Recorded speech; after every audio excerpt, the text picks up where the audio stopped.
Hello guys, welcome to easy way study. I hope आप सभी अच्छे होंगे। सभी की प्रिपरेशन बहुत ही बढ़िया तरीके से चल रही होगी। मुझे ये उम्मीद है किसी को कोई किसी भी प्रकार की कोई भी समस्या नहीं होगी। वैकेंसी आ जाएगी, कोई प्रॉब्लम नहीं है। अंडर प्रोसेस है तो अपने आप सबर रखिए। वो चीज मतलब अपने आप अपनी वैकेंसी आ जाएगी। डिस्कस कर रहे थे अपने एमपीएफआई सिस्टम के बारे में। तो उसमें आखिरी में अपने ने दो चीजें पढ़ी थी, दो प्रकार के पढ़े थे। पहला तो पोर्ट वाला पढ़ा था और दूसरा थ्रोटल बॉडी पढ़ा था। वो कल की क्लास में आपको क्लियर हो गया होगा। सीधा मुद्दे वाली बात पे आते हैं। दो प्रकार के एमपीए सिस्टम को और इंट्रोड्यूस करवाया गया, ठीक है, कुछ समय के बाद में। कौन कौन से हैं उनके ऊपर अपने सीधा मूव करते हैं। एमसीक्यू साथ के साथ लगाते रहो। अगर अभी आपको लगता है कि सर अभी समय सही नहीं है तो आज और कल की क्लास के बाद में, बल्कि आज की क्लास के बाद में आप सीआरडीए सिस्टम छोड़ते हुए जाओगे तब भी प्रॉब्लम नहीं होगी आप लोगों को। पर्टिकुलर अभी आप ये सोचो कि सर आप परफॉर्मेंस भी करवा दो, हम तब करेंगे। मैं आपकी सोच के बिल्कुल भी समर्थन में नहीं हूं, सीधी सी बात है। आप लोगों को, आप सभी इतने इंटेलिजेंट हो, आप मतलब परफॉर्मेंस और आईसी इंजन का नॉर्मल जो स्ट्रक्चर है, वर्किंग है, उसके अंदर डिफरेंस आप पता लगा सकते हो। तो आप एक बार छोड़ते हुए चलो ना, क्योंकि आईसी इंजन का जो जितना भी मतलब अपनी मेन वर्किंग थी और सब था, वो कंप्लीट लगभग कर दिया अपनों ने। डीजल इंजन, पेट्रोल इंजन के बारे में सब कुछ पढ़ दिया एक एमपीएफआई और सीआरडीए सिस्टम को छोड़कर। इस बात को आप ध्यान में रखना। अब क्या है, आप एमसीक्यूज लगाओ। मैं मानता हूं यदि आप आरएस खुरमी उठाते हो, यदि आप आरएस खुरमी उठाते हो तो वहां पर आपको क्या है, मिक्स मिलेंगे। मिक्स इन द सेंस वहां आपको आईसी इंजन के नॉर्मल जो सिलेबस के अकॉर्डिंग आईसी इंजन का जो नॉर्मल है वो चीज भी, वर्किंग भी, और आईसी इंजन की टेस्टिंग और परफॉर्मेंस दोनों मिक्स मिलेंगे। परंतु आप इतने सभी इंटेलिजेंट हो, उसको अलग करते हुए चलो और एमसीक्यूज करते रहो। सभी से बार बार मैं एक ही चीज बोलता हूं कि एमसीक्यूज मत छोड़ो। डीएमपीएफआई सिस्टम, ठीक है। बात करेंगे डीएमपीएफआई और एलएमपीएफआई सिस्टम के बारे में। एक एक करके हर एक बात को समझते हैं। फोटोज में मैं देखता हूं कहां तक अपने आ गया। ये अपना नहीं है, एक सेकंड। ये फोटोज में ये जो फोटो थी मैं आखिरी में लगा दूंगा। मेरे ख्याल से डीएमपीएफआई सिस्टम का होना चाहिए फोटो, ऐसा तो हो ही नहीं सकता। हाँ, डीएमपीएफ गैसोलीन इंजेक्शन सिस्टम के बारे में अपने डिस्कस करते हैं। अब अपने पढ़ना चालू करेंगे किन चीजों के बारे में। We can discuss about sensors के बारे में पढ़ना चालू करेंगे अपने।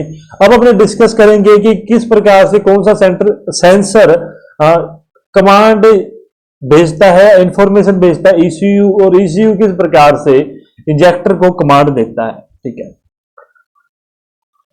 सिंपल वर्किंग आप सभी को पता है, सभी के सभी पहले दिन से अपने वर्किंग ही समझते हुए आ रहे हैं। अब इसके मेन मतलब सेंसर के ऊपर अपने बात करेंगे।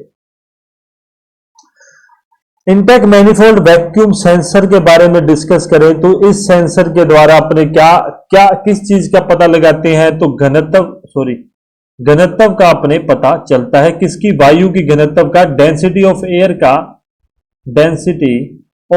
का अपने सेंसर के द्वारा पता लगाते हैं। और ये सेंसर अपनी इंफॉर्मेशन कहां भेजेगा? ये सेंसर अपनी इंफॉर्मेशन ईसीयू में डायरेक्टली भेजता है।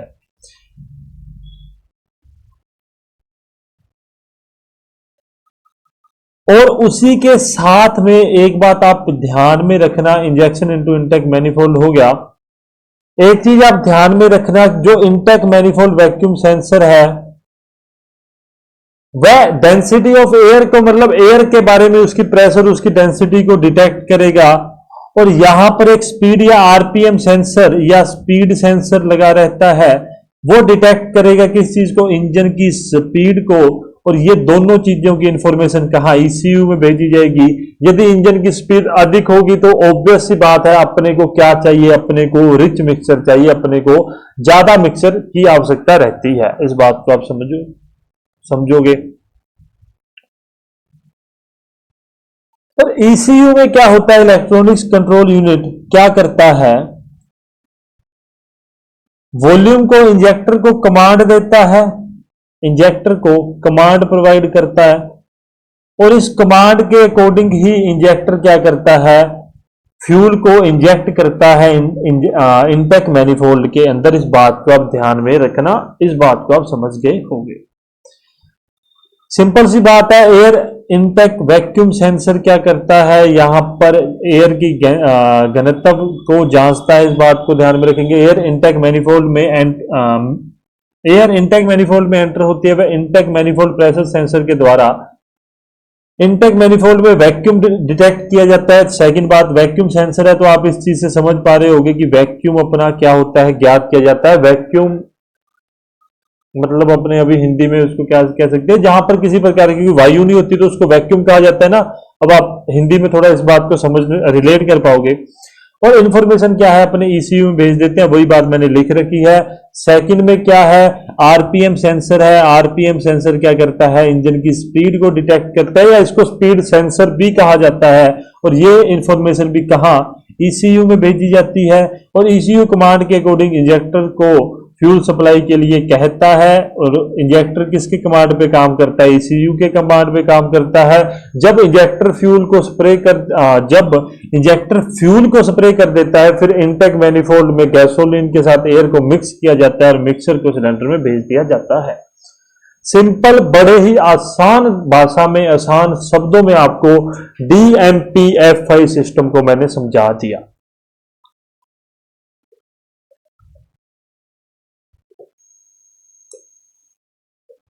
मैं सभी चीजें नहीं लिखूंगा। अपने क्या करते हैं, अपने आज इसी में ही अपने इस चीज को लिखते हैं, कोशिश करते हैं। अच्छा लगा तो आप बता देना। आप आगे से अपने कोशिश करते हैं कि कम से कम लिखने का प्रयास किया जाए। इंटेक मैनिफोल्ड सेंसर, ये इसका कार्य क्या है, इसका कार्य क्या है। पहला कार्य तो अपने को ध्यान में रखना है कि यह क्या नापता है, volume of air by its density. इसके घनत्व के अनुसार ये क्या करता है, एयर की वॉल्यूम को डिटेक्ट करता है, सेंस करता है सेंसर के द्वारा। वायु के घनत्व से वायु का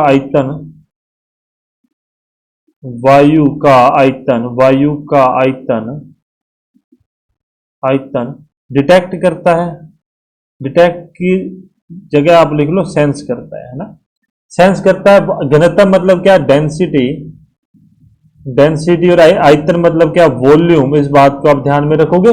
कार्य के बारे में बात करें, क्या है, वायु की घनत्व या डेंसिटी से वायु का आयतन ज्ञात करता है, सेंस करता है। कितने आयतन में, कितने मात्रा में क्या है, वायु आ रही है, पहला बात। सेकंड मोस्ट इसका काम क्या है, ये इनटेक मैनिफोल्ड में वैक्यूम को भी डिटेक्ट करता है, सेंस करता है। इसको मैं लिख देता हूं इनटेक, वैसे ये लिख रखा है पर फिर भी लिख देता हूं। मैनिफोल्ड में वैक्यूम को सेंस करता है। इस बात को आप दो चीजें समझ गए हो। आपने आज फोटो से ही पढ़ रहे हैं तो किसी को कोई प्रॉब्लम नहीं होगी। आरपीएम सेंसर क्या करता है, आरपीएम सेंसर इंजन की स्पीड को डिटेक्ट करता है या सेंस करता है। इंजन स्पीड को क्या करता है, सेंस करेगा ये। अभी क्या सीन होगा, ये दोनों की दोनों कमांड भेजेंगे, अपने यहीं से निकाल देते हैं। कमांड भेजी जाएगी इन दोनों के द्वारा, किसको एक सेकंड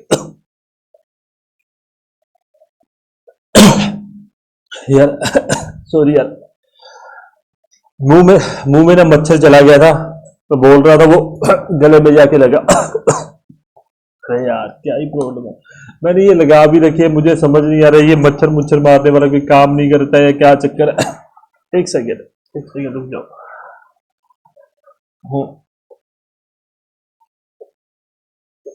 हाँ, ठीक है जी। आरपीएम सेंसर भी क्या भेजेगा यहाँ पर इंफॉर्मेशन भेजेगा। ये क्या भेजते हैं, इन्फॉर्मेशन। ये क्या करते हैं, भेजते हैं इंफॉर्मेशन को। क्या करते हैं, भेजते हैं कहां पर, ईसीयू में। ईसीयू इलेक्ट्रॉनिक्स कंट्रोल यूनिट में। ठीक है, ईसीयू क्या है, एक प्रकार की ऐसी यूनिट है जिसमें सारी इंफॉर्मेशन को इकट्ठा करके इंजेक्टर को कमांड दी जाती है। इस बात को आप ध्यान में रखना। जिस प्रकार से अपना मदरबोर्ड काम करता है या अपने मोबाइल की चिप या लैपटॉप का प्रोसेसर काम करता है, पूरे कमांड को, पूरी इंफॉर्मेशन को कमांड करने में, उसी तरह से अपना ईसीयू काम करता है। इस बात को आप थोड़ा सा ध्यान में रखेंगे। अब क्या होगा, ईसीयू क्या करेगा, ईसीयू इसको क्या करेगा, इंजेक्टर को कमांड देगा, कमांड देगा इंफॉर्मेशन के अकॉर्डिंग फ्यूल सप्लाई के लिए। ठीक है, ईसीयू क्या करेगा, कमांड देगा इंफॉर्मेशन के अकॉर्डिंग फ्यूल सप्लाई के लिए। जो भी इंफॉर्मेशन कहां से आ रही है, सेंसर से आ रही है, उसके लिए कमांड देगा ईसीयू। इस बात को आप सभी लोग समझ गए। और यहां पर अपन ने लिख भी रखा है, इंजेक्ट इनटू इनटेक मैनिफोल्ड। ये था DMPFI सिस्टम, जो अपनों ने लिखा नहीं है, सिंपल अपनों ने फोटोज में समझ लिया। अच्छा साहब, एक बात और भी लिख लेते हैं, एक सेकंड में नीचे लिख देता हूं। इसको एक नाम से जाना जाता है, इसको एक नाम, क्या, किस नाम से,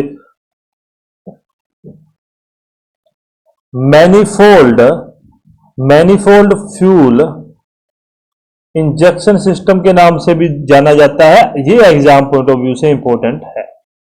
मैनिफोल्ड फ्यूल इंजेक्शन सिस्टम के नाम से जाना जाता है। आज आपकी क्लास है, मुझे प्लीज आप कमेंट करके जरूर बता देना आपको जो 2013 के प्रीवियस ईयर प्रश्न है वो भी खत्म होते सर चाहिए, या परफॉर्मेंस के खत्म होने के बाद में सारे चाहिए। जैसा आप मुझे कहोगे मैं वैसे ही करूंगा। अगर आप नहीं कहोगे तो जो मेरा मन होगा मैं वैसा करूंगा।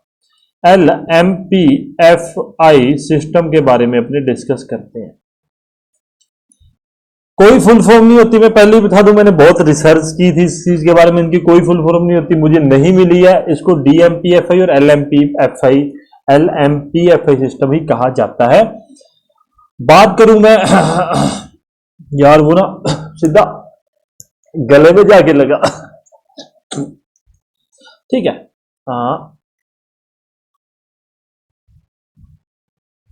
कुछ चीज आपको समझ आ रही होगी कि सर ये तो मतलब उसी की तरह लग रहा है कि यहां पर एयर फ्लो का सेंसर दे रखा है, यहां पे RPM सेंसर, इसको स्पीड सेंसर भी कहते हैं, ध्यान में रखना। फिर यहां पर अपने ईसीयू में कमांड भेज रहे हैं, बिल्कुल। फिर इंजेक्टर को ईसीयू में इंफॉर्मेशन भेज रहे हैं, इंजेक्टर कमांड भेज रहा है। ठीक है, इंजेक्शन कंट्रोल वॉल्यूम कंट्रोल। ठीक है, और ये क्या है, इंजेक्शन जो हो रहा है इसमें सिर्फ एक ही बात अलग है कि वो क्या है, पोर्ट के पास में हो रहा है, ना कि मैनिफोल्ड के पास में या इनलेट मैनिफोल्ड में हो रहा है। बिल्कुल आपने सही पकड़ा। बातों को बोलता हुआ चलता हूं ताकि आप लोगों को कंफ्यूजन ना रहे। ठीक है, जो मैंने लिख रखी है, आपको जो बात समझने समझाने वाली थी वो आपने खुद ने ही समझ ली है। मैंने आज आपको अभी तक मतलब इस बारे में LMPFI सिस्टम के बारे में कुछ भी नहीं समझाया, आपने ही समझा है। जो भी समझा बिल्कुल सही समझा है। मैं वही चीजें आपको रिपीट करता हुआ चलता हूं। सबसे पहली बात, जिस प्रकार से उसको अपने मैनिफोल्ड फ्यूल इंजेक्शन सिस्टम कहते थे, उसी प्रकार से इसको पोर्ट फ्यूल इंजेक्शन सिस्टम कहते हैं। इस बात को आप ध्यान में रखना। इंजेक्शन सिस्टम कहते हैं, इस बात को आप ध्यान में रखना। वैसे इसको आप उसके जो अपनों ने पहले भी पोर्ट इंजेक्शन सिस्टम पढ़ा था उसमें भी आप कवर कर सकते हो। इस टाइप में फ्यूल मीटरिंग के द्वारा इंजन स्पीड व amount of air that enter the engine को रेगुलेट किया जाता है। इसमें एयर मास मीटरिंग और एयर फ्यूल मीटरिंग भी कहते हैं। कुछ नहीं है, इस प्रकार के जो सिस्टम है इसको अपने को लिखना ही पड़ेगा। क्या कहना चाहता है इस प्रकार के सिस्टम में, अपने आगे चलते हैं, इस चीज को लिख लेते हैं क्योंकि ये चीज आपको वहां समझ नहीं आएगी। क्या इस टाइप में फ्यूल मीटरिंग मतलब नापना मापना, जो भी आप समझो, के द्वारा engine speed engine speed and amount of air जो एंटर करती है इंजन में उसे रेगुलेट किया जाता है।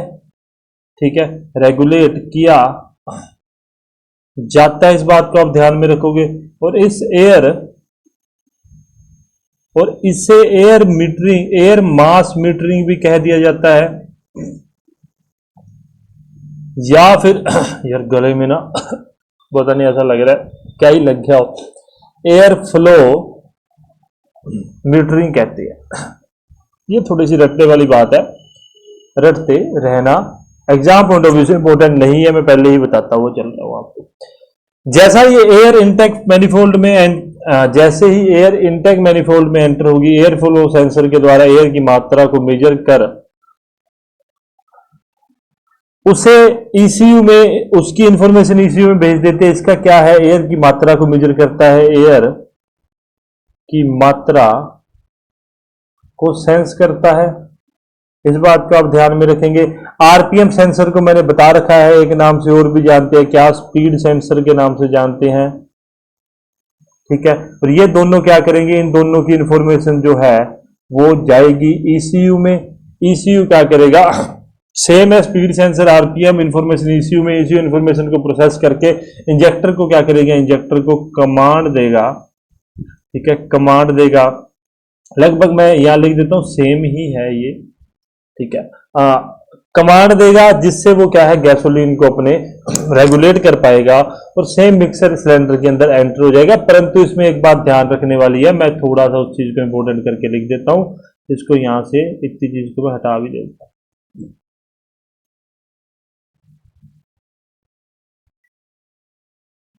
ये बात आपने पढ़ ही ली है तो इसलिए अपने इसको ऐसे लिख देते हैं, ये यहां से निकाल देते हैं। ठीक है, ये बात थोड़ी सी अपने इंपॉर्टेंट है कि इसमें जो है वो इंजेक्शन कहां होता है, पोर्ट के पास में होता है, यहीं से एग्जाम में प्रश्न आएगा अगर पूछा गया तो। अदरवाइज डीएमपीएफआई और एमपीएफआई सिस्टम के अंदर आपको इतना कोई भी ज्यादा हुए करने वाली चीज नहीं है, इस बात को आप सभी लोग ध्यान में रखना।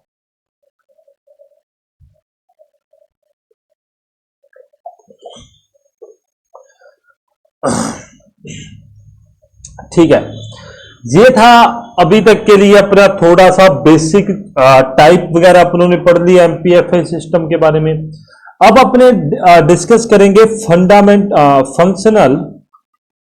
फंक्शनल डिविजन्स ऑफ एमपीएफआई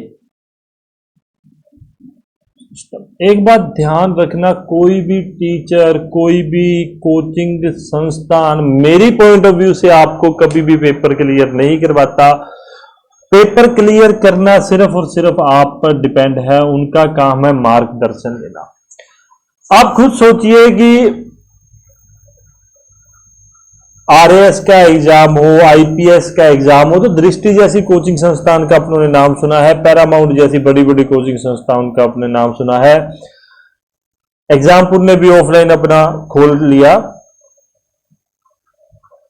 तो ऐसा क्यों होता है कि दृष्टि में इतने सारे बच्चे जाते हैं, मतलब हजारों में बच्चे वहां पर एडमिशन लेते हैं। दृष्टि आप सभी ने नाम सुना होगा, आईएएस वगैरह की खासकर वो कोचिंग करवाते हैं। तो अभी कोचिंग या फिर टीचर है ना, कोचिंग या टीचर तो सेम ही है ना, हर एक बच्चे के लिए सेम ही है। अप्रोक्स 90% ऑफ स्टूडेंट फेल होते हैं प्री में ही, इस बात को ध्यान में रखना। अगर अपने आईपीएस की बात करते हैं, उसका कारण है आपके पास कोचिंग संस्थान सेम है, आपके पास टीचर सेम है, आपके पास सोर्स जो है पढ़ने का वो भी सेम है, फिर भी ये 10%, मैं 10% भी बहुत ज्यादा कह रहा हूं, 10% भी दृष्टि नहीं निकाल के देती। दृष्टि मेरे को लगता है 1% ऑफ द स्टूडेंट ही उनके पास होते हैं, उससे ज्यादा नहीं होते हैं। आप खुद सोचिए कि जहां पर एक साल के अंदर 10 लाख बच्चे आ गए, ठीक है, और वहां से यदि वो 100 बच्चे भी निकाल देते तो 0.001% कुछ बनेगा, ठीक है। परंतु इन 100 बच्चों को इस प्रकार से हाईलाइट किया जाता है कि अपने ये सोचते हैं कि ये जो बड़ी बड़ी कैटरिंग संस्थान है ये बहुत अच्छी है, ऐसा नहीं होता। हमेशा अच्छा पढ़ने वाला बच्चा ही होता है, कोचिंग संस्थान नहीं होता। आप कहीं से भी पढ़िए, आपको बुरा कोई भी नहीं पढ़ाता। थोड़ा सा लेवल अप डाउन हो सकता है, पर फिर भी आप थोड़ा इस बात को सोचना, आप ये मत सोचना कि मैं कहीं अच्छी कोचिंग से कर लूंगा तो मेरा सिलेक्शन हो जाएगा। नहीं, आपके सामने मैंने लाइव एग्जांपल दिया है। सिलेक्शन आप लोगों पर डिपेंड है, आपकी मेहनत पर डिपेंड है, आपकी लगन पर डिपेंड है, आप कितना डेडिकेट हो अपनी पढ़ाई को लेकर, आप रेगुलर हो या नहीं हो, आप किस प्रकार से उस चीज को डील कर रहे हो अपनी स्टडी को लेकर, इन सब चीजों पर डिपेंड है। अपने आप को 2-3 चीजों में ना पिरो के रखो। एक तो कंटिन्यूटी, स्पेलिंग गलत है कोई बात नहीं। कंटिन्यूटी मतलब अपने आप को लगातार आगे बढ़ाते रहो, रुकना मत, रुकना नहीं, ठीक है।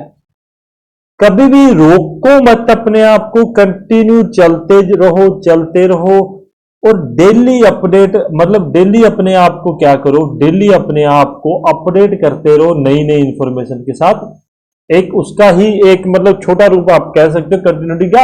रुकने का मतलब यह है कि ऐसा नहीं आप पैदल चलने लग जाओ, नहीं कि आप पढ़ रहे हो, आपको किसी चीज में प्रॉब्लम आती है, आप 2 बार पढ़ो 3 बार पढ़ो, आपकी वो प्रॉब्लम, मैं मजाक नहीं कर रहा, आपकी वो प्रॉब्लम अपने आप रिजॉल्व हो जाएगी, अपने आप उस चीज का आपको सोल्यूशन मिल जाएगा।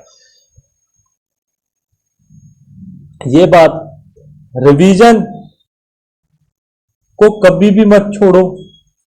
तीसरी बात, एमसीक्यूज या इसको एक आसान भाषा में प्रीवियस ईयर क्वेश्चन को कभी भी मत छोड़ो।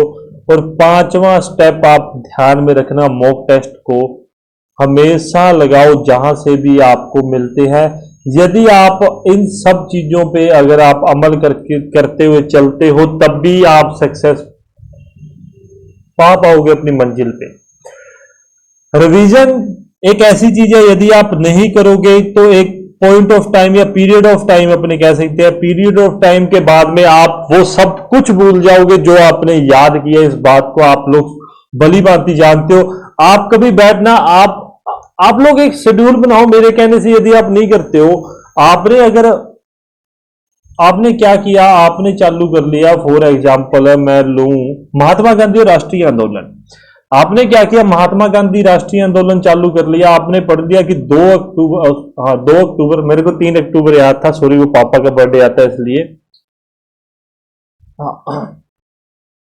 2 अक्टूबर 1869 महात्मा गांधी का क्या होता है, जन्म होता है। इस बात को आप सभी लोग जानते हो कि 2 अक्टूबर 1869 को महात्मा गांधी का जन्म होता है। उसके बाद में आप चलते चलते आगे हो 1915 में आगे, जहां पर वो अफ्रीका से वापस आते हैं महात्मा गांधी। आपने क्या किया, आप लोगों ने थोड़ा सा टाइम ज्यादा लग जाएगा, पर अपने बात को समझते हुए चलना, जो बात आपको समझाना चाहता हूं। आप लोगों ने क्या किया, एक दिन में इतना मतलब ये टाइम पीरियड आपने कवर कर लिया। आपने क्या किया कि 1869 से 1915 तक का एक दिन में टाइम टेबल, सॉरी मतलब पूरा टाइम पीरियड आपने कवर कर लिया कि जिस वक्त महात्मा गांधी का जन्म हुआ, विवाह हुआ, उनकी पढ़ाई हुई, वो अफ्रीका गए, अफ्रीका जाने के बाद में वो वापस भी आए थे कुछ समय के लिए, तो क्या बीवी को लेके, पर वो वापस भी आए थे। उन्होंने लखनऊ का, कोलकाता का कांग्रेस अधिवेशन वगैरह भी ज्वाइन किया था। तो ऐसे करते करते 1915 में वो हाल फिलहाल कुछ 9 जनवरी, मेरे ख्याल से जनवरी मुझे पक्का याद है, उसके आगे 7 या 9 जनवरी 1915 को वो उतरे थे मुंबई के बंदरगाह पर।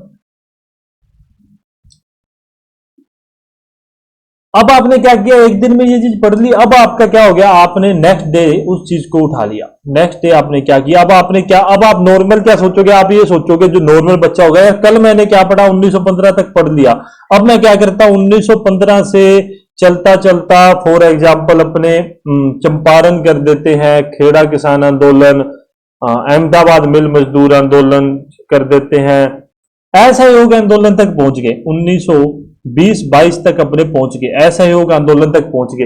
अब नॉर्मल बच्चा क्या करेगा, नॉर्मल बच्चा क्या करेगा, वो 1915 से चालू करेगा। ऑब्वियसली बात है, आप होगे तो आप भी बेसिकली मैं मानता हूं आप में से आधे से ज्यादा 1915 से पढ़ना चालू करेंगे और इस चीज को छोड़ ही देंगे एक मौके के लिए। आप लोग भूल ही जाओगे कि यार मैंने कल क्या पढ़ा था। इसलिए रिवीजन का इन द सेंस क्या है कि 10 मिनट अगले दिन 10 मिनट आप इस चीज को फटाफट रिवाइज करोगे कि बैठ के, अगर आपको लिख के रिवाइज करना अच्छा लगता है आप लिख के कीजिए, यदि आपको बोल के करना अच्छा लगता है बोल के कीजिए, यदि आपको लगता है कि मैंने ये चीज मेरे अच्छे से नहीं हुई है, ठीक है, तो आप कॉपी में से देखते हुए उसको पढ़ते हुए रिवाइज कीजिए, जैसा भी आपको सही लगे। रिवीजन को समझाने का मतलब ये था कि यदि आप ये पैटर्न अपनाते हुए चलोगे तब आप कभी भी उस चीज को नहीं भूलोगे। अब क्या होता है कि जैसे आपने क्या किया, आप ये भी नहीं कर सकते हो कि अगर अपने ये करने लग जाए कि आपने 1 घंटे के लिए आपने टाइम निकाला हुआ है, अपने यही करने लग जाए कि सर आज 10 मिनट इसको 10 मिनट इसको फिर आगे 10 मिनट उसको, तो ऐसे करते करते सर हम 1948 तक पहुंच गए हैं जब उनकी मृत्यु हो गई थी। तो ऐसा भी नहीं है कि इस अकॉर्डिंग तो अपना 1 घंटा खराब हो जाएगा। बिल्कुल मैं मानता हूं अपना 1 घंटा खराब हो जाएगा, परंतु आपने एक टॉपिक उठा लिया तो उसको इसी प्रकार से आपने पढ़ना है, आपको कुछ नहीं लगेगा। जैसे जैसे आप आगे बढ़ोगे तो ये 10 मिनट हैं ये आपके 2 मिनट में कन्वर्ट होने चालू हो जाएंगे, ठीक है। जैसे जैसे आप रिवीजन करते हुए आगे चलोगे आपने ये 2 मिनट में चेंज हो जाएगा। अगले दिन जो आपने असहयोग आंदोलन तक पढ़ा वो आपका 5 मिनट में चेंज हो जाएगा, और उससे उसके बीच पॉइंट में बीच पीरियड ऑफ टाइम में आपने पढ़ा वो 10 मिनट में। अप्रोक्स 20 से 25 मिनट आपको आखिरी में मतलब देने पड़ेंगे इस चीज को, और आपका जब पूरा होगा तब आप खुद अपने आप को देखोगे कि मैं कहां पर खड़ा हूं, मुझे सब कुछ आता है। आप 2 अक्टूबर 1869 से लेकर उनकी मृत्यु मुझे याद नहीं है कब हुई थी, 1948 में कुछ हुई थी महात्मा गांधी की मृत्यु, मुझे नहीं याद यार, मेरे माइंड से स्किप हो गया।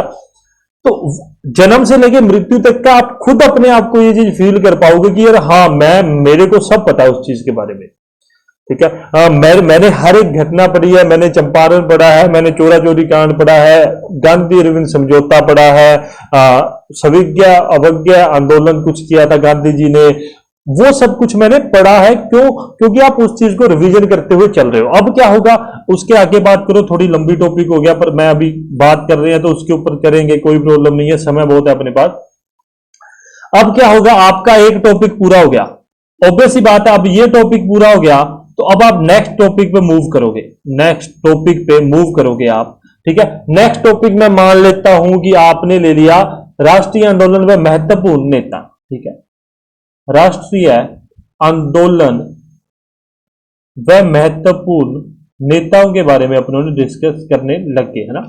राष्ट्रीय आंदोलन महत्वपूर्ण नेता करने लगे, और यहां पर अपनों ने महात्मा गांधी जी के बारे में डिस्कस किया था। अब क्या ये टॉपिक अपना छूट गया, बिल्कुल आप ये बात से रिलेट कर पाओगे, बिल्कुल सर वो टॉपिक हमारा क्या है हमने छोड़ दिया, अब अगले टॉपिक पे आ गया। तो ऑब्वियस ही बात है जो मैंने बात की आप उसी पे काम करोगे। आप राष्ट्रीय आंदोलन पढ़ना चालू करोगे तो आपको उसको 3 चरणों में पढ़ना पड़ेगा। अप्रोक्स 1885 से लेके 1905 तक का एक चरण माना जाता है। उसके बाद में 1905 से 1915-16 तक का दूसरा चरण, जब गांधी जी नहीं आते, और 1915 के बाद में गांधी युग चालू हो जाता है, जहां पर तीसरा चरण अपने मानते हैं। अभी तक मैंने ये पहले फर्स्ट और सेकंड चरण नहीं पढ़े हैं, तो मुझे उस चीज के बारे में भी नॉलेज नहीं है, मैंने दूसरे चरण पढ़े हैं। तो अभी इसमें क्या है, इसमें आप देखोगे कि किस प्रकार से कांग्रेस अपना कार्य कर रही है, ठीक है, किस प्रकार से कामरेड अपना कार्य कर रहे हैं, किस प्रकार से हिंदुस्तान रिपब्लिक एसोसिएशन अपना कार्य कर रही है, Hindustan society of Republic association HSRA कुछ ऐसा भी सुभाष चंद्र बोस चंद्रशेखर आजाद के द्वारा बनाया गया था, किस प्रकार से सुभाष चंद्र बोस अपना कार्य कर रहे हैं। तो ये सब चीजें क्या है, ये सब चीजों पे अपने फोकस करेंगे। एनी बेसेंट ने भी एक संस्थान का किया था, अभी मेरे वो दिमाग से स्किप हो रही है। तो इनमें भी आप क्या करोगे, इन चीजों में भी अपने क्या करेंगे कि एक बार ये टॉपिक अपनों ने मतलब ये पॉइंट वाला अपने मान लेते हैं टॉपिक किया, तो इसको क्या करेंगे, रिवीजन करेंगे। फिर अपने नेक्स्ट मूव करेंगे, अगले दिन अपनों ने किया तो उसका रिवीजन कर लिया और अगले दिन मूव करके फिर क्या करेंगे, फिर अपने इस दिन इन दोनों दोनों चीजों का रिवीजन करेंगे। इस प्रकार से पूरा सर्कल चलता रहेगा। अब मैं बात जो बताना चाहता था आपको, मैं ये बात बताना चाहता था, जो ये एक टॉपिक अपनों ने गांधी जी वाला किया, अब इस चीज को अपने को छोड़ना नहीं है और इस चीज को अपने कब करेंगे, या तो आप सैटरडे को कर लो या फिर आप संडे को कर लो। ठीक है, रिवीजन का मतलब यह है कि यदि आप रिवीजन करोगे तभी आप पास होगे। इतनी बात ध्यान में रखना, यदि आप रिवीजन करोगे तभी आपको दिमाग में रहेगा। और एक दिन देखो, 5 दिन पढ़ो, मैं सीधी बात बताता हूं, 5 दिन पढ़ो, एक दिन रिवीजन करो और एक दिन उसके एमसीक्यूज करो। यदि आप इस चीज पे नहीं मानते हो तो आप एक चीज कर सकते हो, टॉपिक पढ़ लो, उससे अगले दिन 2 दिन 3 दिन जितने भी दिन लगे आपको उसके एमसीक्यूज पे करो। इस प्रकार से यदि आप पढ़ोगे तभी आपको संतुष्टि होगी। मैं ये नहीं कहता आप पास फेल नहीं मैं कह सकता, क्योंकि इस चीज में हर एक बंदे का माइंडसेट, हर एक बंदे की पढ़ने का तरीका अलग अलग होता है। तो आपको पर अपने आप में संतुष्टि होगी। जो बच्चा ये कहता है ना कि सर मुझे याद नहीं रहता है, तो उन बच्चों के लिए मैंने स्पेशली समझाया है कि आप लोग इस पैटर्न से इस तरीके से पढ़ना चालू करिए, आपको अपने आप आपके अंदर परिवर्तन देखने के लिए मिल जाएगा। और मेरे को लगता है मैंने बहुत ही ज्यादा लंबा ये चीज समझा दिया। कोई बात नहीं, जरूरी होता है, ये सब चीजें चलती रहती हैं समय के साथ साथ, कोई प्रॉब्लम नहीं है। फंक्शनल डिवीजन में क्या आता है मैं उसके बारे में डिस्कस करूं। सबसे पहले तो आता है ECU। ECU मतलब क्या, इलेक्ट्रॉनिक कंट्रोल। ECU को वैसे ना बेसिकली अपने अलग ही रख के चलें तो अच्छा है। एक बार के लिए ECU मत लिखो इसको, इस चीज को रखो electronic control system. Electronic control system के अंदर अपने ECU पढ़ेंगे, क्योंकि इलेक्ट्रॉनिक कंट्रोल सिस्टम के अंदर सेंसर्स वगैरह भी आते हैं, इसलिए आप समझ पा रहे होंगे। सेकंड अपने पास क्या है, फ्यूल सिस्टम के बारे में अपने समझते हैं इसके अंदर, ठीक है, फंक्शनल डिवीजन में। और तीसरा अपने पढ़ेंगे एयर इंडक्शन सिस्टम के बारे में पढ़ेंगे, एयर इंडक्शन सिस्टम के बारे में पढ़ेंगे। इस बात को आप नोट डाउन करके रखें। अब चलते हैं आगे, पहला टॉपिक उठाते हैं, मतलब पहला पॉइंट उठाते हैं। पहले पॉइंट में अपने क्या बात की थी, तो अपनों ने किया था इलेक्ट्रॉनिक कंट्रोल सिस्टम। यार मैंने एक फोटो लगानी थी ना, शायद मैंने आपको कहा भी था। एक सेकंड रुक जाओ, यहां पर लेता हूं मैं एक, और यहां पर एक पेज बढ़ा देता हूं। एक सेकंड, एक फोटो लगाने के लिए मैंने आपको कहा था। बेसिकली वो फोटो में क्या है, आपको वैसे है तो कुछ नहीं, मैंने कहीं से उठाई थी, मुझे लगा आपको काम में आएगी इसलिए। ठीक है, वही बातें जो मैंने बता रखी हैं ये आप पढ़ लेना आराम से। आगे चलते हैं अपने, तो अपने काम पे पहुंचते हैं। ओके, इलेक्ट्रॉनिक्स कंट्रोल सिस्टम के बारे में डिस्कस करते हैं। समय है अपने पास, आज की तारीख में पूरा हो जाएगा, यदि नहीं हुआ कोई प्रॉब्लम नहीं है, कल भी अपने पास समय है, क्योंकि CRDA सिस्टम आपका आधे घंटे में खत्म करवा दिया जाएगा। ये 2 सिस्टम हो गए हैं। देन अपने इसको खोल के देखें तो ये MPFI सिस्टम है। हाँ, MPFI इलेक्ट्रॉनिक्स सिस्टम। अरे यार, आपको कोल्ड स्टार्ट इंजेक्टर भी करवाना है। मैं अभी मतलब क्या है ना, ये बीच में आता है, मैंने तभी बीच में भी लिख रखा है। एक सेकंड, अभी अपने शिफ्ट होते हैं उस चीज पे। ये है इलेक्ट्रॉनिक कंट्रोल सिस्टम, किस चीज का,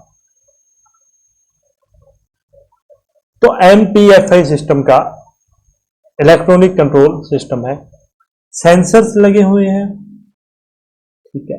सेंसर क्या करता है, इनपुट देता है। एक बार के लिए शब्द याद रखो, कोल्ड स्टार्ट इंजेक्टर।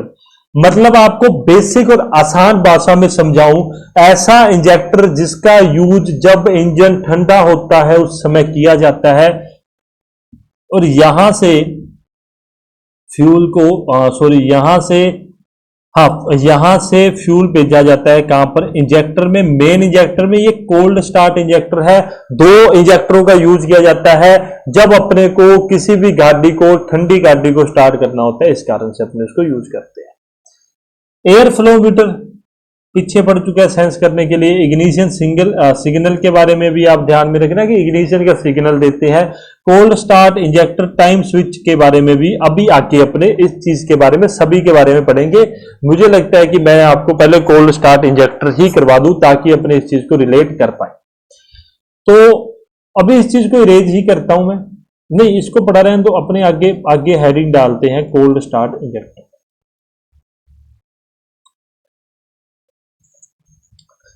कुछ बातें मैं उस चीज के इस सिस्टम के बारे में लिख देता हूं, फिर अपने कोल्ड स्टार्ट इंजेक्टर को करेंगे। जिस सेंसर के द्वारा एयर इंटेक टेम्परेचर या temperature, oxygen, water temperature, starter signal, throttle position, commutator या सिग्नल को ईसीयू में भेजा जाता है।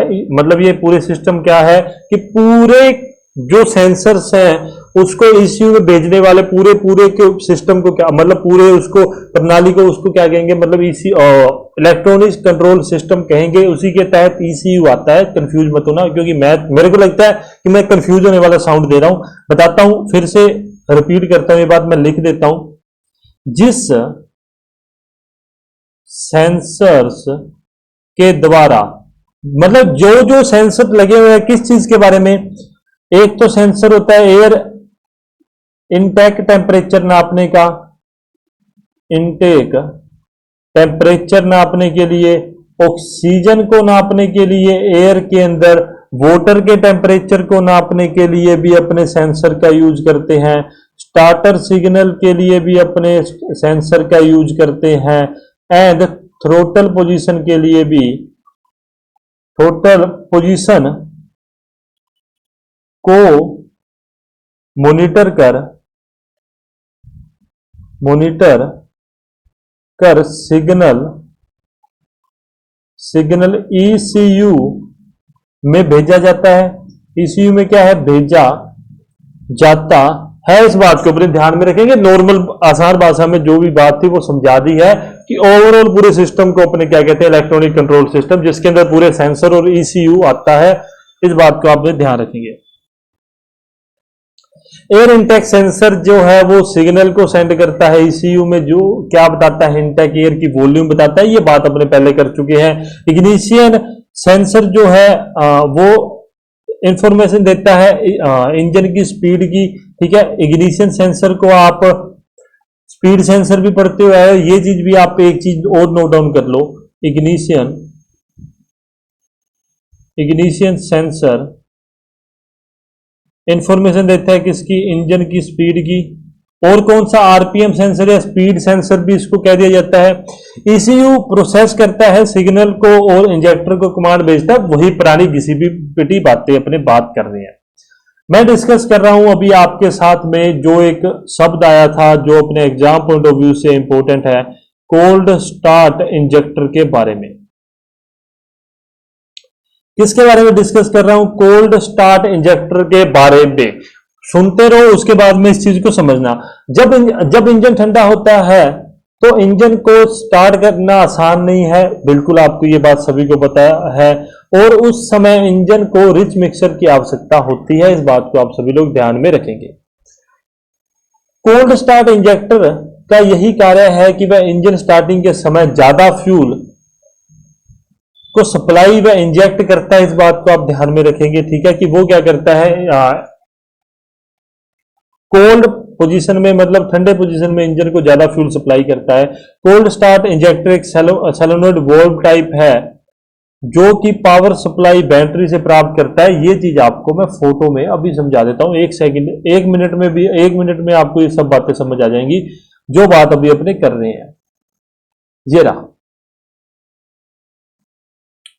ये रहा, ठीक है, कुछ नहीं है। यहां पर अपने क्या है, एयर फ्लो मीटर लगा हुआ है, यहां पर पहुंचे, थ्रोटल वाल्व लगा हुआ है, यहां से एयर निकाली, यहां पर कोल्ड स्टार्ट इंजेक्टर है, उसके साथ में ही टाइमिंग स्विच है, बैटरी दी हुई है और इग्निशन स्विच है। कि बैटरी से क्या होता है, इसको अपने चलाते हैं। इस बात को आप समझना, लिखने वाला मैं कुछ भी नहीं है और मैं लिखवाऊंगा मुद्दे वाली बातें। इंजेक्शन की ड्यूरेशन टाइमिंग स्विच कंट्रोल के द्वारा कंट्रोल की जाती है। टाइमिंग स्विच से आपको नाम से ही पता लग रहा है, टाइमिंग स्विच मतलब समय से मिली जुली कोई चीज होगी तो मतलब ये टाइम को निर्धारित करने के लिए अपने क्या करते हैं, टाइमिंग स्विच का प्रयोग करते हैं कि कितना इंजेक्शन ऑफ फ्यूल करना है, फ्यूल को कितना इंजेक्ट करना है, उस चीज के बारे में निर्धारण करते हैं कि यहां पर अपने क्या करते हैं, फ्यूल को इंजेक्ट कर देते हैं, यहां से एयर की सप्लाई अपने आती रहती है और यहां पर अपने क्या है, मेन इंजेक्टर में भी अपने फ्यूल को सप्लाई कर देते हैं, जहां से अपने को रिच मिक्सचर अवेलेबल हो जाता है और उसको अपने क्या है, इंजन के अंदर भेज देते हैं और अपना कोल्ड, जब इंजन ठंडा होता है तो आसानी से वो चीज स्टार्ट हो जाती है। टाइमिंग स्विच की बात करूं तो ये biometric element plus electric heater coil के द्वारा बनाया गया होता है, मतलब जुड़ा रहता है, इस बात को आप समझेंगे। मेन इंजेक्टर और कोल्ड स्टार्ट इंजेक्टर दोनों एक ही समय पर कार्य कर सकते हैं। हाँ बिल्कुल, आपको ये बात समझ आ रही होगी कि दोनों एक ही समय पर कार्य करेंगे तभी तो ज्यादा अपने को मेन इंजेक्टर में फ्यूल प्राप्त होगा, इस बात को आप सभी लोग समझ रहे होंगे। बात जो लिखी हुई है वो मैं बोलता जा रहा हूं, लिखवाऊंगा बहुत ही कम लैंग्वेज में, इस बात को ध्यान में रखना, क्योंकि नाम से ही आपको वो बातें समझ आ रही होंगी। जब इंजन गर्म हो जाता है तो कोल्ड स्टार्ट इंजेक्टर बंद हो जाता है और मेन इंजेक्टर फ्यूल को इंजेक्ट करना जारी कर देता है, इस बात को आप सभी लोग ध्यान में रखना। इसको अरेंज करते हैं, ठीक है। मेन चीज मैं थोड़ा सा हाईलाइटेड कर देता हूं ताकि आपको समझ आ जाए। बैटरी, ये टाइम स्विच, इग्निशन स्विच को भी आप ध्यान में रखना, कोल्ड स्टार्ट इंजेक्टर को। और या एक यहां पर एयर वाल्व भी होता है, वो भी अपने आगे चल के पढ़ते हैं उस चीज के बारे में भी। मैं आसान भाषा में लिखता हूं, जब इंजन ठंडा रहता है तो उसे स्टार्ट करने के लिए कोल्ड स्टार्ट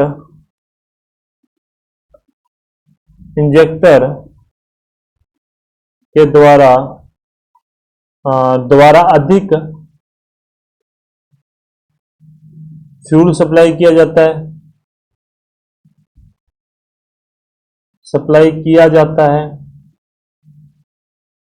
जाता है, जिससे रिच मिक्सर प्राप्त होता है, आसान भाषा में लिख दिया आपको ये सभी चीजें। वर्किंग में नहीं घुसेंगे अपने इंजेक्शन, हाँ इंजेक्शन की ड्यूरेशन या समय जो है, टाइमिंग स्विच द्वारा कंट्रोल किए जाते हैं, इस बात को भी आप ध्यान में रखोगे। इस आगे ये बात तो कोई इंपॉर्टेंट नहीं है कि दोनों जो फ्यूल है एक साथ काम कर सकते हैं। और जब इंजन गर्म हो जाएगा तो क्या होगा, कोल्ड स्टार्ट इंजेक्टर बंद हो जाता है, ठीक है। इस बात को भी आप रिलेट कर पा रहे हो, कोई प्रॉब्लम नहीं है, इतनी बातें अपनों ने की हैं। एक एयर वाल्व अपनों ने पीछे देखा है, मेरे को नहीं पता था, मैंने वो चीज लिख रखी है, आपने पढ़ते हैं। एयर वाल्व क्या है, इसका प्रयोग भी कोल्ड इंजन के लिए ही किया जाता है। अदरवाइज अगर मतलब कोल्ड इंजन नहीं होगा तो अपने यहां से थ्रोटल से ही एयर को गुजार देंगे, परंतु कोल्ड इंजन होने के कारण में क्या करते हैं, अपने एयर वॉल्व के द्वारा मतलब एयर को गुजारते हैं। जब इंजन कोल्ड होता है तो throttle plate will be in the close position. जब इंजन क्या होता है, ठंडा होता है, थ्रोटल वाल्व क्या है, क्लोज होती है और इंजन जो है वो जो एयर को सक्शन करता है, एयर को का चूसन करता है, वो एयर वाल्व के द्वारा करता है। जब टेम्परेचर कम हो जाता है तो एयर वाल्व पूर्णतः ओपन हो जाता है, जिससे एयर की लार्ज वॉल्यूम एयर वाल्व से पास होकर इंटेक मैनिफोल्ड में पहुंचती है। जैसे ही टेम्परेचर बढ़ जाता है, अच्छा टेम्परेचर कम हो जाता है, सॉरी मैं थोड़ा कंफ्यूज हो गया, जैसे ही टेम्परेचर बढ़ जाता है एयर वाल्व जो है वो बंद हो जाता है। इतनी बात है, इस बात को भी अपने लिख लेते हैं, कई बार एग्जाम में पूछ लिया जाता है।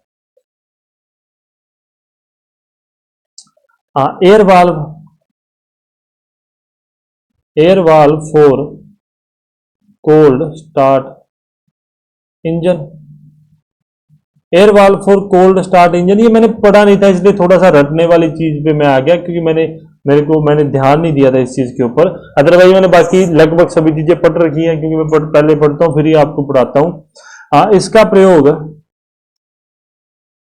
प्रयोग कहाँ करते हैं, तो कोल्ड इंजन में करते हैं, इस बात को आप ध्यान में रखेंगे।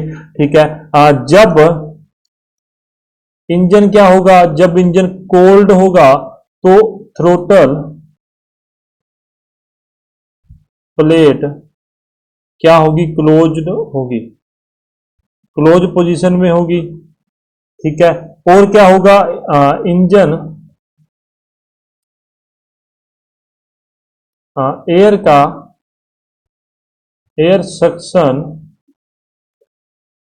Through the air valve. Air का सक्शन क्या होगा, एयर वाल्व के थ्रू होगा। जब टेम्परेचर कम होगा तो एयर वाल्व कंप्लीटली ओपन हो जाएगा, और जैसे ही टेम्परेचर कम हो जाएगा तो एयर वाल्व बंद हो जाएगा। इस बात को लिख देता हूं, टेम्परेचर कम होगा मतलब ठंडा होगा तो एयर वाल्व कंप्लीटली ओपन हो जाएगा। इस बात को आपने ध्यान में रखना है। और जब टेम्परेचर तापमान ज्यादा हो जाएगा, मैं बड़े ही, आज तो मुझे ऐसा लगता है कि मैं बड़े छोटी छोटी बातों में ही लिखवा रहा हूं आपको सभी चीजें। टेम्परेचर ज्यादा हो जाएगा तो एयर वाल्व क्या हो जाएगा, क्लोज्ड हो जाएगा। इतनी बातें, क्योंकि लिखने में बहुत समय मुझे लगता है खराब हो जाता है, इसलिए अपने उस चीज को नहीं करते हैं। ठीक है, तो अपने अभी वापस शिफ्ट करते हैं, वापस अपने बात किस चीज के बारे में कर रहे थे वहीं पर अपने चलते हैं। तो बात अपने कर रहे थे इलेक्ट्रॉनिक्स कंट्रोल सिस्टम के बारे में बात कर रहे थे। उसके बीच में अपने पास कोल्ड स्टार्ट इंजेक्टर वगैरह आ गया, तो इसलिए वो पढ़ना जरूरी था।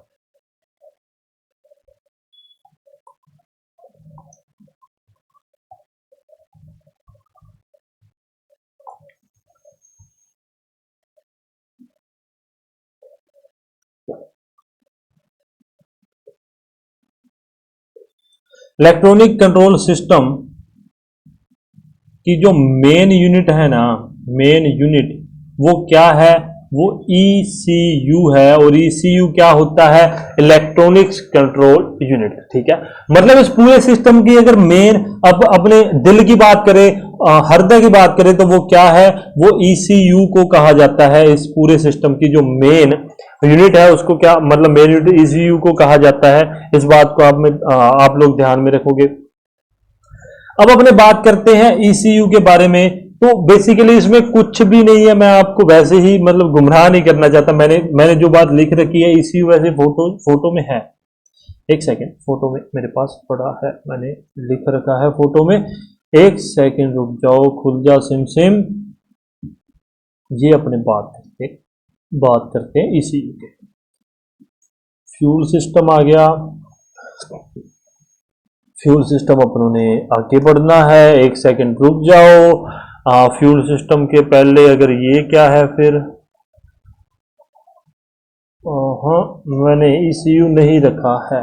रुक जाओ, ऐसा नहीं हो सकता, क्योंकि मैंने लगा रखा है तो मैंने बेसिकली फोटो में ECU रखा ही होना चाहिए, कंफर्म ही है ये चीज, नहीं तो मुझे आपको दिखाना तो पड़ेगा ही। ये क्या है, एयर इंडक्शन सिस्टम है यार, ये तो प्रॉब्लम होगी। आप ECU आज क्या हो रहा है, यहां पर नहीं है, यहां पर नहीं है ECU। एक सेकंड, मैं ना अभी आपको लोड के वापस आता हूं। मैं अभी आपको फोटो प्रोवाइड करता हूं, वो थोड़ा सा दिखाना जरूरी है ताकि आप पूरे सिस्टम को समझ सको। सॉरी, ECU नहीं है, क्योंकि ECU क्या सीन था, ECU को मैंने उसी चीजों में समझाना है जो इलेक्ट्रॉनिक कंट्रोल सिस्टम है। और सेकंड मोस्ट जो अपने अभी आगे फ्यूल सिस्टम पढ़ेंगे उसके अंदर आपको ECU कवर करवाया जाएगा। तो ECU की फुल फॉर्म लिख लो, और उसके बाद में इस चीज को खत्म करते हैं। इलेक्ट्रॉनिक कंट्रोल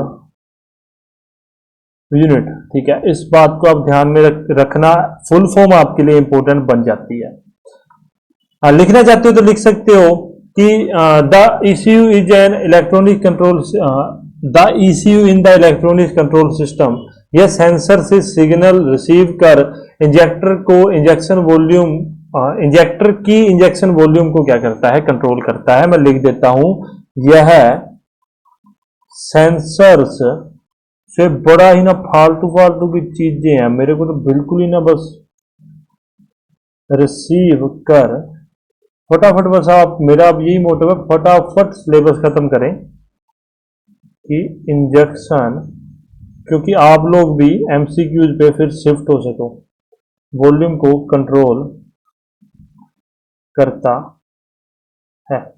यदि समय बचेगा आखिरी में तो अपने नॉन टेक की पक्का अपने ना क्लासेस लेके आएंगे। कंट्रोल करता है मतलब नॉन टेक की क्लासेस किस बिहाफ पे, मोस्ट इंपोर्टेंट चीजों के बिहाफ में, कि जो अपनों ने जो राजस्थान जेई वगैरह में पूछी गई थी उन चीजों के बिहाफ पे अपने देखेंगे। ठीक है, सेकंड चीज थी अपने पास MPFI fuel system.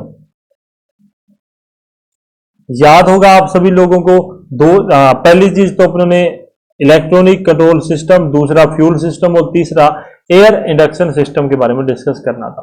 Fuel system मैंने फोटो लगा रखी है, मैंने ECU की फोटो इसलिए नहीं लगाई थी क्योंकि मुझे इन दोनों फोटोज में ही आपको ECU समझाना था, इस कारण से।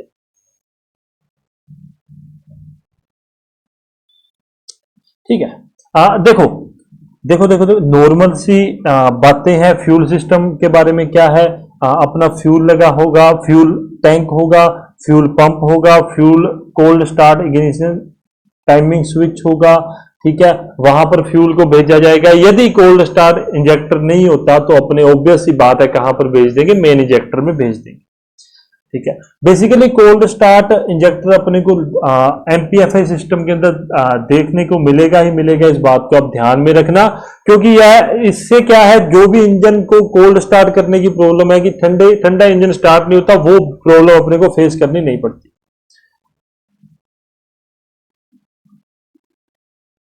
कोल्ड स्टार्ट इंजेक्टर क्या करता है, एयर को, मतलब क्या करता है, एयर को इंटेक चैम्बर में भेजता है और उसके साथ में फ्यूल को भेजता है। प्रेशर रेगुलेटर होता है। इंजेक्टर क्या करता है, injection signal from ECU control fuel injection volume और इंजेक्शन टू इंटेक मैनिफोल्ड। कुछ भी नहीं है, वही सेम चीज है जो पहले बताई है। टैंक से फ्यूल निकाला, उसके बाद में फ्यूल पंप ने क्या किया, लो प्रेशर पे उसको आगे भेजा। आगे भेजने के बाद में दो चीजें होंगी। पहली चीज तो होगी cold start ignition system. Ignition अपने को, इंजेक्टर अपने को देखने के लिए मिलेगा। उससे क्या होगा, वो सीधा अपने को इंटेक चैम्बर के अंदर फ्यूल को सप्लाई करेगा, जो मेन मतलब इंटेक चैम्बर है, इंटेक मैनिफोल्ड में सप्लाई करेगा, जहां पर मेन इंजेक्टर लगा हुआ होता है। प्रेशर रेगुलेटर वगैरह लगा रहता है, जिससे अपने को प्रेशर कंट्रोल कर सकते हैं। अदरवाइज अपने इस चीज को प्रेशर अपने नाप सकते हैं। और ECU क्या करता है, पूरे कमांड को लेकर और मेन जो इंजेक्टर होता है वहां पर पहुंचा देता है, उसको कमांड देता है। उसी अकॉर्डिंग में इंजेक्टर का जो वॉल्यूम है उसको कंट्रोल किया जाता है, और कुछ भी नहीं है पढ़ने पढ़ाने के लिए, क्योंकि ये सब बातें अपने पहले कर चुके हैं। लिख देता हूं, fuel is supplied by the fuel pump. ठीक है, पहली बात।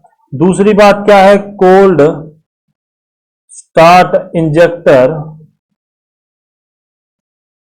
फ्यूल को इंजेक्ट करता कहां पर, एयर इंटेक चैम्बर में। एयर इंटेक चैम्बर में करता है। प्रेशर रेगुलेट क्या करता है, जो प्रेशर को क्या करता है, रेगुलेट करने के काम में आता है, उसको कम या ज्यादा करने के काम में आता है प्रेशर रेगुलेट, जो एक इलेक्ट्रॉनिक की तरह काम करता है। मतलब वो सेंसर ही मान सकते हो जो प्रेशर को रेगुलेट करने के काम में आता है। इंजेक्टर ECU सिग्नल प्राप्त करता है और फ्यूल को इंटेक मैनिफोल्ड में इंजेक्ट कर देता है। वही सेम घिसी पिटी बातें हैं, मैं नहीं लिखवाऊंगा। क्योंकि जो चीज अपने पहले से पढ़ते आ रहे हैं वो चीज लिखवाने का मुझे तो नहीं लगता कि कोई भी मतलब अपने पास तुक बनता है, कोई भी मतलब बनता है। अच्छा, तीसरी बात की बात करूं, MPFI air induction system, air induction system के बारे में डिस्कस करता हूं।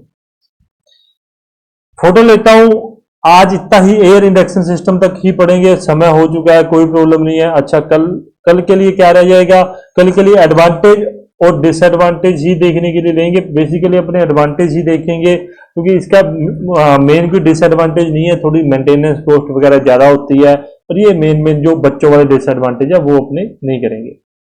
यहां पर ये आ गया, ये आ गया, और अपने ये रहेगा।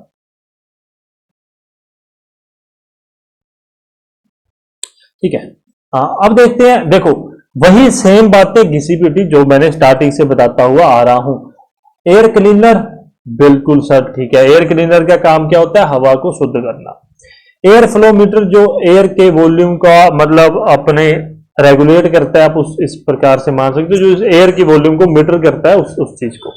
थ्रोटल बॉडी, ठीक है, थ्रोटल बॉडी, यदि कोल्ड इंजन नहीं है तब तो क्या होगा, सीधा एयर इंटेक चैम्बर में चली जाएगी। अदरवाइज कोल्ड बॉडी है तो एयर वाल्व में जाएगी। जो बातें मैंने आपको पहले बताई हैं वही बातें अभी भी रिपीट कर रहा हूं, थोड़ा सा डायग्राम आपके सामने मैंने लेके आ गया। अब क्या होगा, इंटेक मैनिफोल्ड में कहां से स्टार्ट, इंजेक्टर से आएगा, और मेन इंजेक्टर जो होगा वो सिलेंडर के अंदर क्या कर देगा, फ्यूल को इंजेक्ट कर देगा। ये बात है, ये होता है एयर इंडक्शन सिस्टम के बारे में। मुझे कोई लिखवाने वाली बात नहीं लगी है, इसके अंदर लिखने लिखाने वाली बात नहीं है, बस आप लोग क्या करना, आप लोग डायग्राम देख लेना, इतना बहुत है। Air cleaner, air flow meter, throttle body, air valve supply करते हैं proper amount of air to the intake chamber और इंटेक मैनिफोल्ड में। वो चीज मैं नहीं, मेरे पॉइंट ऑफ व्यू से नहीं है। एक टर्म आती है जिसे अपने कहते हैं इंजेक्शन टाइमिंग, उस चीज के ऊपर अपने बात करते हैं, वो अपने इंपॉर्टेंट है, जो इसी एयर के अंदर अपने आता है। एक टर्म है जिसे अपने कहते हैं इंजेक्शन, जिसे अपने कहते हैं इंजेक्शन टाइमिंग, जिसे अपने क्या कहते हैं, इंजेक्शन टाइमिंग कहते हैं। कि माना एक फोर सिलेंडर इंजन है, फ्यूल को प्रत्येक सिलेंडर के इनलेट मैनिफोल्ड में अलग अलग टाइमिंग पर इंजेक्ट किया जाता है, इस बात को आप सभी लोग जानते हैं। और वह टाइमिंग जिस पर फ्यूल को इनलेट मैनिफोल्ड में इंजेक्ट किया जाता है उसी को अपने क्या कहते हैं, इंजेक्शन टाइमिंग कहते हैं। ऑब्वियस सी बात है, वैसे ये बच्चों वाली चीज थी पर मैंने लिख रखी है तो मेरे को लगा आपको पढ़ा दूं कि होता क्या है, कि जिस टाइमिंग पर अलग अलग मल्टी सिलेंडर इंजन के अंदर अलग अलग समय पर फ्यूल को इंजेक्ट किया जाता है उसको फिर क्या कहते हैं, सॉरी, इंजेक्शन टाइमिंग कहते हैं। मैं सोया नहीं हूं, मैं रात को करीब 1:30 बजे सोया था और सुबह 4:30 बजे मैं उठ गया था, मेरी नींद खुल गई, मैं रनिंग के लिए चला गया था। अब रनिंग वगैरह स्टार्ट करनी है, शाम को जिम वगैरह स्टार्ट करनी है, बॉडी मैं सही बताऊं, मैं पहले इतना मोटा नहीं था, बहुत ज्यादा मोटा हो चुका हूं, अब थोड़ा अपने आप को मेंटेन करना है। ठीक है, मैं लिखूं तो फ्यूल को प्रत्येक सिलेंडर के इनलेट मैनिफोल्ड में अलग अलग टाइमिंग पर इंजेक्ट किया जाता है, इंजेक्ट किया जाता है। और वह टाइमिंग जिस पर फ्यूल को इनलेट मैनिफोल्ड में, और इस टाइमिंग को ही